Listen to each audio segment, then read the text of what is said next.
Hey, everybody, this is Dr. William Clark here for Leadership Conversations. This is the show where we talk about leadership according to the world that matters to you. I wanted to quickly talk about the topic of working your team. Now, as a leader, you need a team to help you accomplish the goals that you've set and to meet the objectives that are on your to do list. And without your team, you're going to struggle quite a bit. And it's important to make sure not only you build the right team and select the right team and to cultivate the right team, but it's another thing to work your team. And I wanted to just highlight a couple of tips that I thought about when I thought about the topic of working your team. Here's the first thing that comes to mind: leverage the strengths of your team.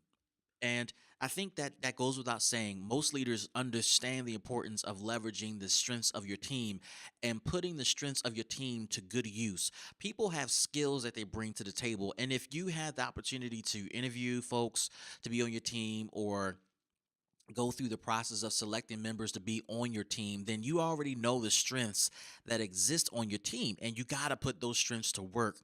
But now the challenge is once you bring that person on the team or you've inherited team members that you got to now put to work, the challenge is now to strength to get consistent results that benefit the organization consistently. And it's important for you to understand what people are really, really good at and to make sure that you're constantly putting those leverage their strengths and to win at the same time. When your team wins, then you win and then the organization wins. So it's in your best interest to make sure that those strengths are working as often as possible. So the question you may be asking is, well, how do I put those strengths to work? How do I make sure that they're constantly working? Number one, as you look at the strengths of team members and as you've gotten to the point of understanding those strengths, how those strengths work, and where they are at their absolute best, then when you look at situations, projects, customer engagement opportunities, etc., you look for opportunities for that particular strength or strengths of team members to be utilized to get to a specific result.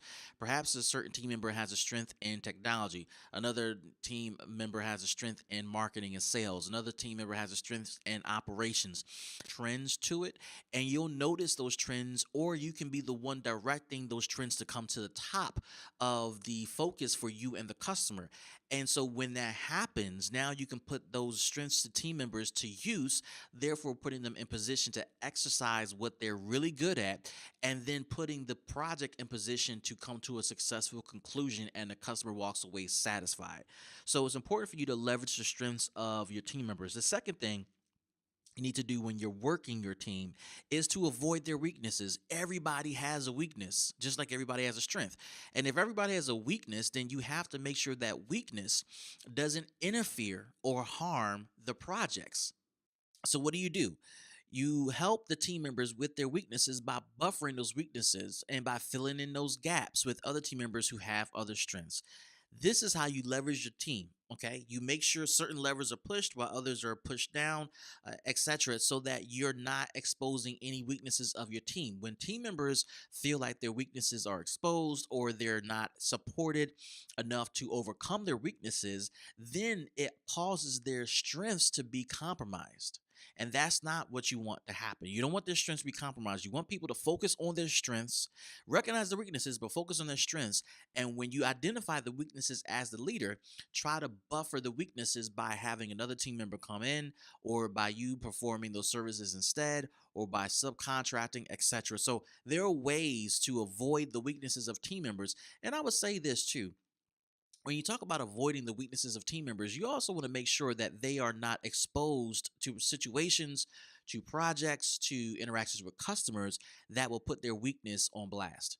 Right. So when people feel or when they walk into a situation where their weakness may be compromised or exposed, but they become overly defensive, they may try to overcompensate because of a situation that they are dealing with. This is where you put their strengths to work and you help them avoid their weaknesses by taking them out of the room or by taking something off the table or by not discussing something with them so that their weakness isn't put on front street and they're not put on blast. So here's the third thing. Now we're talking about working your team. The first thing we said is leverage their strengths. The second thing we said is avoid their weaknesses. The third thing I'm going to encourage you to do is use teachable moments to grow as a team. Teachable moments are moments when the team either wins or succeeds, and everybody is feeling the moment. People feel it when they are succeeding. People feel it when they are losing. People feel it when they are in between. And regardless of where the team is, the feeling is noticeable and sometimes undescribable. As a leader, you live for those moments because those moments are teachable moments that says, "Hey, this is what we can learn from this. This is how we can take advantage of this. This is where we can grow from this. This is where we can advance ourselves from this. This is what I've observed from this. What about you?" Those teachable moments are powerful. They are powerful to helping the team move forward.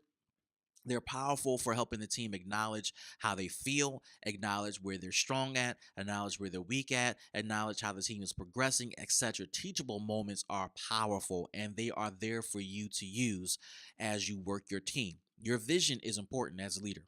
People have bought into it, people are invested into it.